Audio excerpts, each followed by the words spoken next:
Alors bonjour tout le monde, bienvenue à la Société des Jeux. On se retrouve aujourd'hui pour la présentation et critique du jeu God of War, un jeu de la compagnie Siemens, sans figurines, avec des standees. C'est la version jeu de cartes, alors God of War, on regarde ça à l'instant. C'est parti.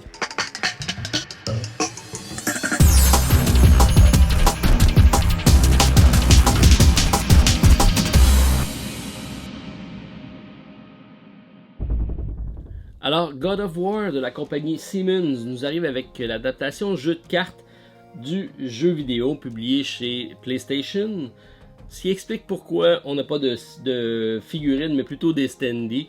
C'est vraiment un jeu de cartes, un deck building coopératif de 1 à 4 joueurs, alors ça m'intéressait. Je connais pas vraiment l'univers de God of War, je connais le nom du jeu, j'y ai jamais joué. Par contre, l'esprit deck building, fantasy me laissait croire que ça allait être un bon jeu. Et ce que j'avais vu des cartes, c'est vraiment un jeu très simple de cartes, un peu à la Dark Souls de Card Game, que je vous ai déjà présenté sur la chaîne, donc je vous invite à aller jeter un coup d'œil. Par contre, ici, on a un peu plus d'interaction parce qu'on va avoir des scénarios. Donc, j'ai installé ici le scénario numéro 1. On a des enveloppes ici cachetées de 1 à 10 qui sont des scénarios qui vont être rejouables. Et on va donc découvrir comment interagir avec le plateau, un peu comme dans les jeux vidéo où on a un environnement et qu'on va devoir affronter une série de monstres et trouver la clé comment passer à travers. Donc c'est pas juste de battre les monstres avec nos actions, mais c'est également de comprendre le fonctionnement du tableau pour être capable de passer au prochain. Très intéressant. Alors on a une série de cartes ici qui vont représenter nos 10 scénarios. On va faire un arbre de 1, 2 et 3. Les 3 premières ici étant des scénarios de base, les 3 dernières vont être les boss finales à affronter. On va choisir notre chemin, donc chaque partie va être une mini-campagne de 3 épisodes. On va avoir à construire un deck qui va rester d'une partie à l'autre, ça c'est très intéressant.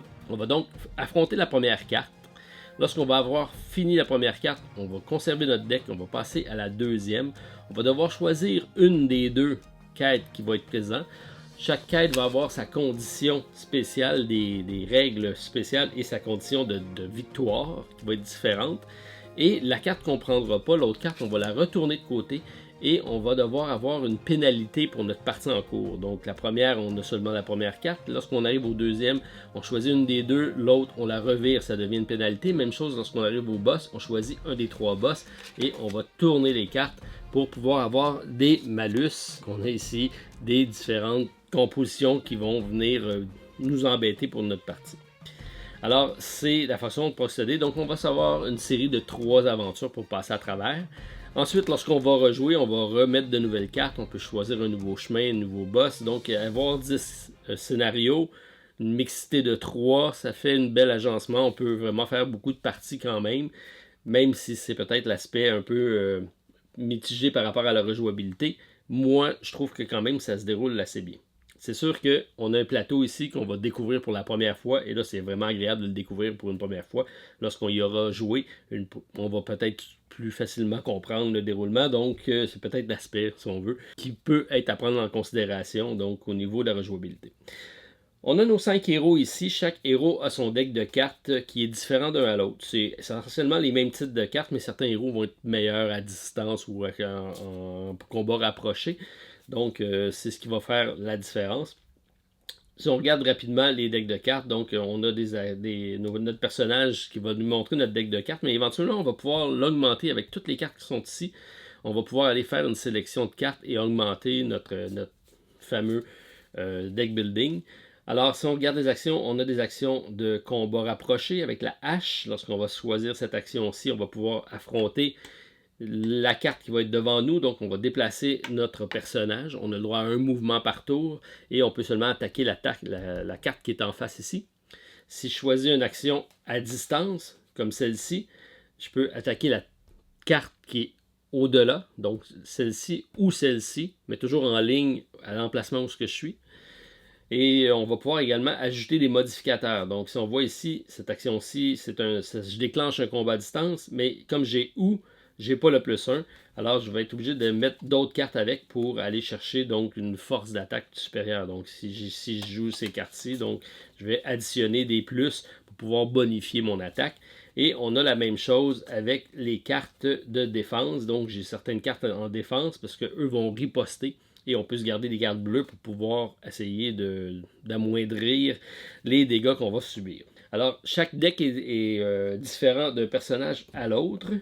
Sachant par contre que lorsqu'on va jouer en solo, on va jouer seulement avec Kratos, qui est le plus fort des personnages.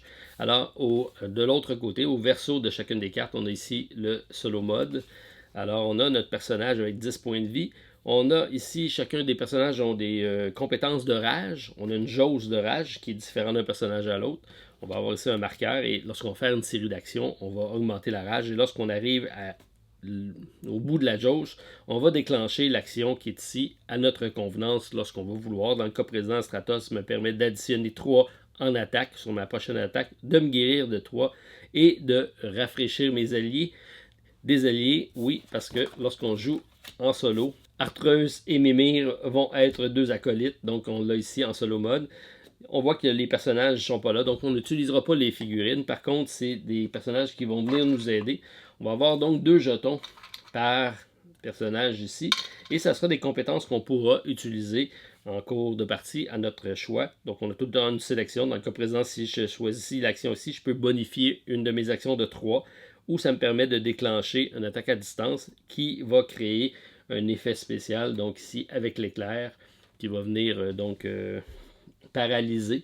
Donc c'est un stun, on voit ici. Donc c'est notre personnage qui va être ralenti. Alors, différentes combinaisons qu'on peut faire. Ici, ça me donne un de défense de plus. Ici, ça me permet avec une attaque à distance de sélectionner 2 cartes et d'attaquer 2 cartes en même temps. Ici, il me permet de guérir de 2. Ici, il va permettre de prendre le dé, puisqu'on a un dé. Lorsqu'on va avoir les ennemis, lorsqu'on va les attaquer, ils vont avoir des compétences marquées sur la carte, mais le dé va bonifier leur défense. Alors ici, on peut prendre le dé de défense comme un dé d'attaque. Alors ça peut être des choses comme ça, un mouvement supplémentaire ou une gestion de notre main de carte. Alors c'est des compétences qu'on peut activer. Sachant que lorsqu'ils sont utilisés, on ne peut plus les réutiliser à moins d'activer notre rage, ce qui va nous permettre de récupérer nos jetons et de rejouer de nouveau. Donc, 2 autres personnages ici qui vont être disponibles pour la version multijoueur, c'est de 1 à 4 joueurs. Par contre, en solo, ça se joue très très bien, j'en ai fait quelques parties. Donc, on a ici nos personnages supplémentaires qui peuvent être sélectionnés. On va avoir sélectionné notre arbre de scénario. J'ai installé ici le premier scénario. C'est vraiment l'autre aspect qui est très intéressant du jeu. On va aller sur notre scénario et on va le découvrir en jouant, sachant que les cartes sont recto verso et on va toujours commencer à positionner notre tableau avec les icônes ici en blanc et ça dit vraiment de la façon de les poser. Donc ici c'est celui le plus à gauche, ensuite on suit vraiment le petit icône qui est ici, même chose pour la section d'en bas, on passe de gauche à droite et tout ça est bien indiqué, on comprend assez rapidement comment ça fonctionne. L'iconographie est quand même pas mal. Alors on va se sélectionner un endroit de départ. On va prendre notre deck de cartes.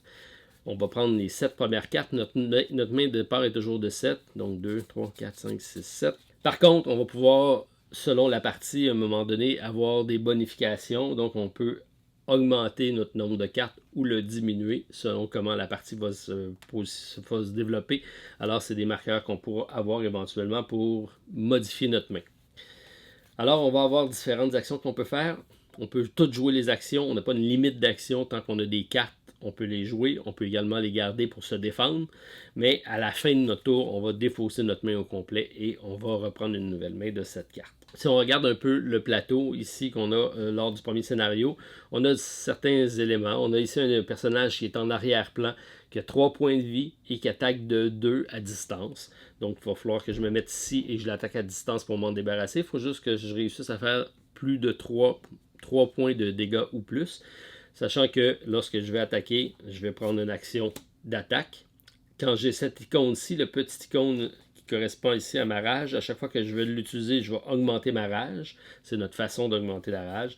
Ensuite, je peux le bonifier. Celle-ci ne cause aucun dégât. Donc, si je me mets ici vis-à-vis et que je l'attaque à distance, donc ici j'ai 3, je pourrais y aller avec 3, mais sachant que je vais brasser le dé Et lui, il va faire une défense qui va réduire mon attaque. Donc, j'ai tout intérêt, avant de brasser mon dé, d'augmenter mon attaque en étant supérieur et en essayant d'y aller. Encore là, j'ai 5, il y a 0, je réussis à m'en défaire. Et là, ce que ça dit, c'est bien identifié ici. Lorsque je l'ai tué, le petit squelette, ça me dit la flèche ici, retourner la carte. Et là, j'ai un effet qui va apparaître. On voit ici qu'il y a également des runes. Donc ici, lorsque cette rune-ci va apparaître lors des tours du méchant, on va avoir des activations de cartes. On va vous montrer ça très prochainement. Et là, ici, on voit que j'ai une rune spéciale qui apparaît, le R. Et cette carte-ci, qui est la carte du coffre, me dit de trouver les runes R, B et N pour être capable de retourner cette carte-ci et de ouvrir le coffre finalement. Donc on a un mini scénario dans notre tableau qui est très intéressant. Même chose ici, on a un personnage ici en armure avec une immense épée et on voit qu'il y a une armure, ce qu'on voit ici en bleu, avec le symbole de l'infini. Alors, il est infiniment non touchable. Il va falloir trouver le moyen de le faire. Comment qu'on va faire ça? Ça va être en dévoilant les différentes cartes et en étant capable éventuellement de défaire son armure. Lorsqu'on va réussir à la défaire, on va la retourner. On va retourner ça de côté. Et là, on voit que le personnage ici a 20 points de vie, qui attaque à distance. Mais à chaque fois qu'il va être activé par les runes qui sont ici, parce que le symbole ici est de l'attaque à distance, on voit ici qu'à chaque fois qu'il va faire une attaque à distance, on va retourner la carte. Alors, il va revenir avec son armure. Ça va être à trouver la façon de gérer chacune des cartes comme ça qui va être assez intéressante par rapport au tableau building. Même chose ici, on a une action ici de loin qui n'est pas un personnage, on a plutôt une cible, donc on va essayer de cibler la roue pour probablement la faire tomber, voir ce que ça va donner. Ça va sûrement faire déclencher d'autres cartes. Alors, ça me prend juste 2 attaques à distance. Ça me prend juste 2 actions d'attaque à distance. Puis on le marque ici, on le voit ici. Ça dit de retourner les 2 cartes du centre de la rangée du haut. Donc ça va retourner cette carte-ci et cette carte-ci. On va voir ce qui va se passer. Alors, même chose lorsqu'on va avoir le coffre, il va y avoir une action qui va se passer. Dans le cas ici du personnage qui est là, il y a une armure de 15, il y a une armure de 10. On va toujours attaquer l'armure la plus grande dès le départ. Donc, il faut que je génère 15 points d'attaque ici pour me débarrasser de sa première armure. Je vais en prendre une autre attaque avec 10 points d'attaque pour me débarrasser de sa deuxième. Et on voit ici, lorsque les armures sont brisées, on va retourner la carte. À ce moment-là, on retourne la carte et on voit ici que le personnage n'a plus d'armure. Il reste 15 points de vie et là, je peux m'attaquer au personnage proprement dit pour le vaincre. Beaucoup de belles interactions et les scénarios d'un à l'autre sont vraiment très différents l'un de l'autre. Alors, ça, c'est bien. Lorsqu'on va avoir fait nos actions, on va prendre notre deck de cartes. Donc, on va pouvoir faire des actions à distance, une action à close combat. On peut se garder des cartes bleues pour notre défense. On va défausser les cartes qui vont avoir été utilisées.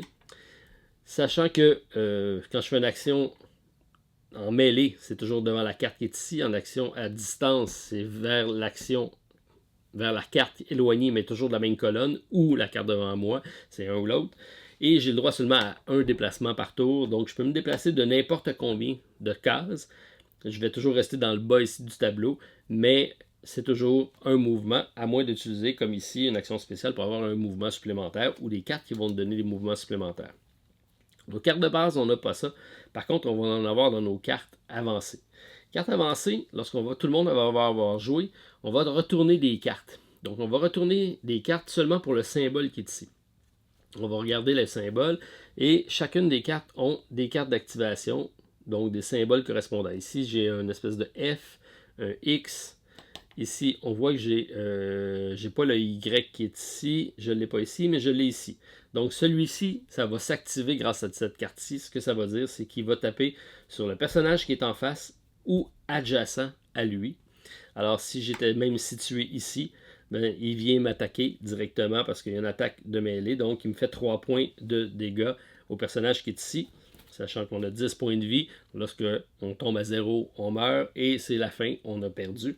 Mais donc, c'est pour ça qu'il faut que je me garde des cartes bleues, comme ça ici, pour essayer de contrer son attaque. Dans le cas présent, si je joue ça, j'ai 1 de défense, il y a 3 d'attaque.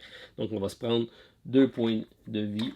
On va ajouter ça ici. Il me reste seulement 8 points de vie pour compléter ma partie. Lorsqu'on joue en mode solo, on en tourne 2 cartes.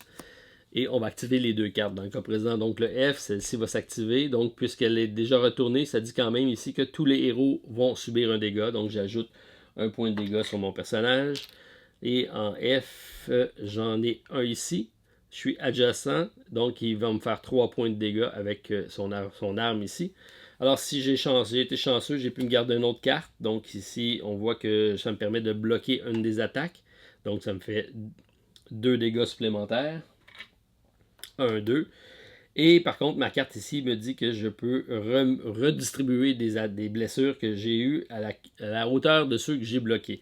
Alors, si j'avais réussi à ajouter une carte de bonification, j'aurais bloqué plus, ça m'aurait redistribué des points. Dans le cas présent, ben, ça me fait 1 point de dégâts. Par contre, ici, j'ai une armure infinie, ça ne touche pas. Il va falloir que je trouve le moyen de me débarrasser de l'armure. Fait qu'on voit que les points de dégâts peuvent arriver vraiment rapidement. Il faut vraiment bien gérer tout ça.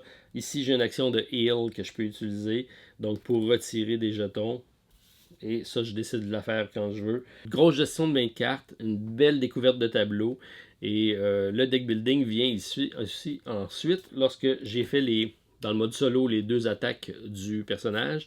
Je regarde les cartes qui sont ici présentes et je vais en récupérer une des 2 que je vais mettre sur le dessus de mon paquet. Donc ça va être la prochaine carte que je vais piocher quand je vais prendre ma main. Donc elle va revenir directement dans ma main et je vais tout simplement défausser l'autre.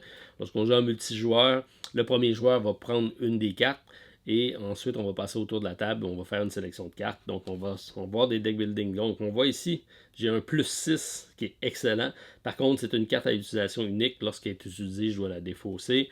J'ai d'autres cartes qui vont me donner, donc vraiment comme ça ici, ça donne le double de valeur de la carte de bonification. Donc, si j'ai une attaque à distance, et si je réussis à mettre un plus 3 ici avec, mais je vais multiplier lui par 2, donc ça devient plus 6. Alors ça peut être très intéressant. Il y a différents combos comme ça à faire avec les cartes.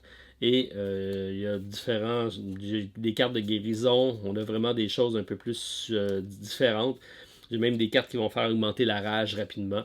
Alors ça, c'est assez intéressant. On a également des cartes donc de poison. Certains héros vont nous attaquer. Donc s'ils nous attaquent avec un poison, je vais récupérer une carte qu'on va remettre sur le dessus de notre paquet, il va revenir en main. Et ça dit ici à chaque fois que je vais piocher cette carte-ci, je vais la défausser pour prendre une autre carte, mais je vais me prendre un point de dommage. Et quand on dit défausser, c'est que je la mets dans ma défausse, ça va toujours revenir dans ma main. Alors à chaque fois que je vais la piocher, je vais faire un point de dégâts.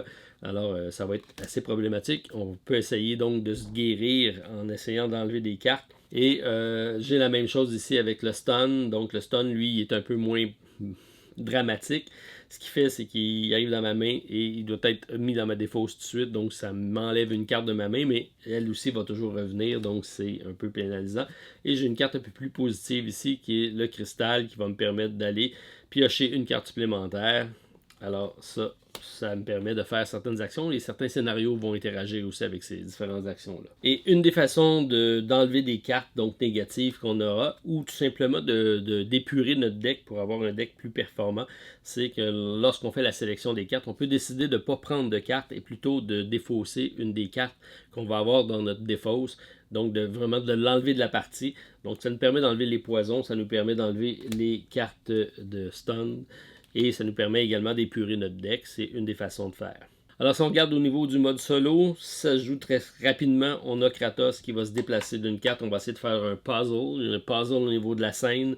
On va attaquer et on va avoir des conditions de victoire différentes d'une à l'autre. Dans le cas présent, c'est de défaire les Travelers, donc qui sont en position ici et ici. C'est ma façon de gagner. Il faut que je trouve le moyen de me débarrasser de ces deux personnages-là dans le premier scénario pour pouvoir remporter ce scénario-ci et passer au prochain. Et là, ça sera à moi à choisir entre les prochaines cartes qu'il y aura là. Alors, si on regarde au niveau de la critique, un matériel, un jeu de cartes très bien, les cartes sont protégées, le matériel est sobre mais très bien présenté. J'aime beaucoup la surdimension des plateaux et des joueurs et des cartes au niveau des scénarios. Et différents scénarios, il y en a même qui a plus de cartes que d'autres, j'ai hâte de voir, ça va faire des plus grandes maps, ça va être très intéressant. Quelques jetons, des standees, bref, matériel de haute qualité. Au niveau du livre de règles, alors on a ici un livre à la Siemens, encore une fois, bien illustré, bien présenté, la mise en place, les scènes, les mouvements, les attaques, les armures. Donc on explique les différentes facettes. Le mode solo est très très simple, c'est un paragraphe, alors c'est bien expliqué. On a 13 pages de règles en tout, alors c'est assez simple à comprendre. On a ensuite la description des différents personnages, les différentes habiletés des personnages, et un petit sommaire avec les aides-mémoires, toujours bien apprécié. Alors, bon livre de règles, très facile à comprendre, très facile à jouer. J'aime beaucoup. Mise en place, on choisit notre scénario. C'est un peu le scénario qui va faire en foi. Il faut juste s'assurer de les mettre de bon côté, parce qu'on a un côté blanc ici. Lorsqu'on le retourne de l'autre côté, c'est rouge. Alors ça, c'est lorsqu'on a réussi à tourner les cartes. C'est donc la façon de placer le jeu. Ensuite, on va prendre nos différentes cartes. On va brasser toutes les cartes qui ne sont pas les boss. On a ici les final boss. Eux sont mis à part parce que c'est toujours la rangée du haut. Ensuite, on va déposer ça aléatoirement 1 et 2 et 3 en haut. C'est ce qui fait l'aléatoire de la partie. C'est ce qui va faire en sorte que ça change. On peut y aller aussi en ordre numérologique de 1 à 10 et les passer un après l'autre. Ce qui nous permet de faire une vingtaine, 20-30 parties différentes avant d'avoir tout dévoilé les différents scénarios, sachant qu'on va en perdre et il va falloir recommencer. Ensuite, on a l'artistique. C'est tiré du jeu vidéo, mais on voit que c'est de très belle qualité. Les scènes ici sont superbes. Et l'aspect d'avoir donc deux côté des cartes qui sont différentes, ça aussi c'est très très bien. Et la surdimension donne toute la beauté du jeu par rapport à les images qui sont de bonne qualité. Mécanique, c'est un deck building assez simple.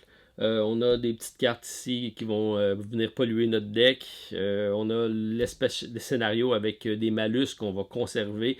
On en prend une qu'on va conserver, l'autre on va l'appliquer en malus. Ça c'est bien pensé. Le reste de la mécanique fonctionne bien. L'activation des différentes cartes avec seulement les runes, on n'a pas de décision à prendre, c'est directement au jeu, donc ça c'est superbe.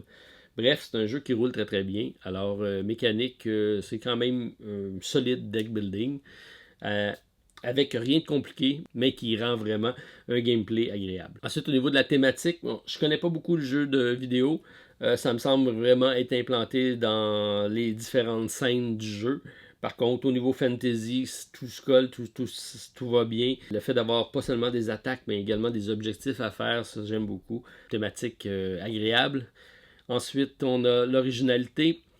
J'aime beaucoup l'aspect ici de tableau. Ça me fait penser un petit peu à Time Stories, où on va avoir différentes façons d'interagir avec les cartes. Les cartes qui vont être réversibles et qui vont pouvoir être remis de l'ancien côté par les activations des runes ici. Alors, on a vraiment à trouver la mécanique pour passer à travers ce tableau-ci. Ça, je trouve ça assez intéressant. Au niveau du pointage, bon, c'est un jeu de gagner ou de perdre. En solo, c'est ce qu'on veut, même à plusieurs. On n'a pas à compter de points, c'est un coopératif. Coopératif, ça devrait toujours être le cas, un plus ou un moins. Alors, on passe par-dessus. On a également le déroulement, c'est un jeu rapide. On parle de 90 minutes ici. À 4 joueurs, c'est probablement le cas. En solo, je vous dirais qu'en 60 minutes, c'est fait.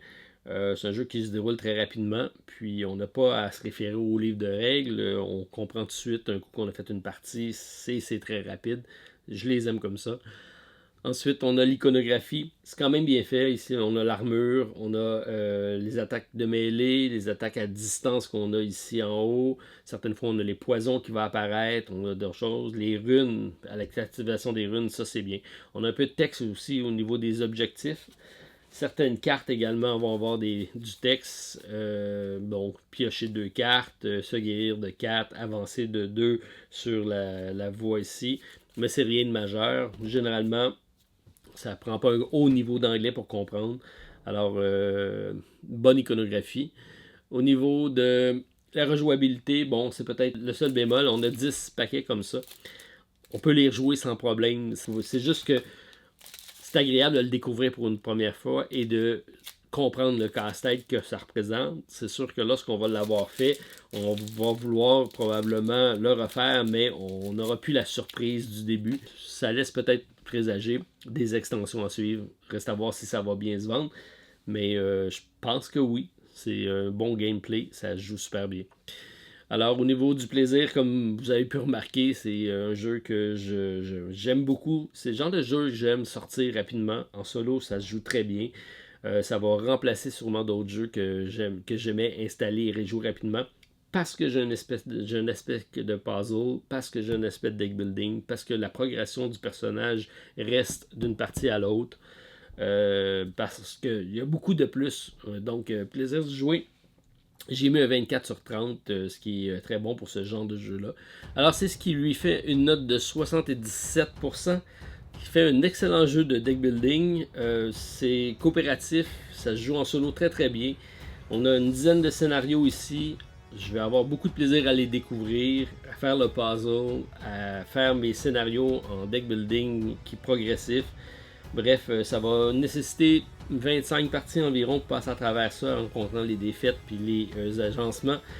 Je vais beaucoup avoir de plaisir à passer à travers et c'est quoi que je vais garder pour pouvoir ressortir de temps en temps puisque ça joue, ça s'installe rapidement et c'est très efficace. C'est le genre de jeu que je cherche d'avoir quelque chose de rapide et qui est facile à sortir, facile à jouer. Alors, grosse réussite pour moi, malgré le fait que je ne suis pas un adepte de God of War, je ne connaissais pas le gameplay du jeu vidéo, mais très satisfait par le jeu de cartes. Alors, c'est donc ma note finale. Parmi les points forts, deck building simple et rapide à installer, à jouer avec un aspect de puzzle, des différentes mécaniques qui fonctionnent très bien ensemble, qui restent simples, mais qui restent très très agréables à jouer. Aspect faible, c'est peut-être au niveau de la rejouabilité. C'est sûr que lorsqu'on a passé des paquets, on sait à quoi s'attendre, donc on a moins de surprises, mais ça ne nous empêche pas par exemple, quand même de vouloir faire le deck de cartes. J'aurais peut-être aimé avoir, ça sera peut-être le cas, je ne les ai pas toutes faites, mais d'avoir une ou deux cartes similaires et que je peux mettre, donc je ne sais jamais exactement quel type de puzzle je vais avoir. C'est peut-être ça qui peut être intéressant. Je sais d'ailleurs que dans le deck, ici, j'ai 9B et 9A. Alors j'ai hâte de voir si ça ne sera pas le cas. On découvrira ça. Alors pour moi, c'est un jeu que je vais essentiellement jouer en solo, que je trouve très efficace. La jauge de rage est agréable à gérer et à savoir quand est-ce l'activer pour pouvoir bien fonctionner. Même chose avec nos acolytes ici, quand est-ce qu'on va les utiliser. Il y a vraiment une question de timing intéressante au niveau du jeu. L'aspect puzzle est excellent. Bref, beaucoup de bons points positifs. Si vous êtes amateur de God of War ou si vous appréciez les deck building, c'est de quoi je suis sûr que vous allez apprécier. Alors, pouce en l'air si vous avez apprécié, commentaire la vidéo, je vous réponds dans les meilleurs délais et on se revoit très prochainement pour une partie ou un autre jeu, à vous de décider. Merci tout le monde, à la prochaine, bye.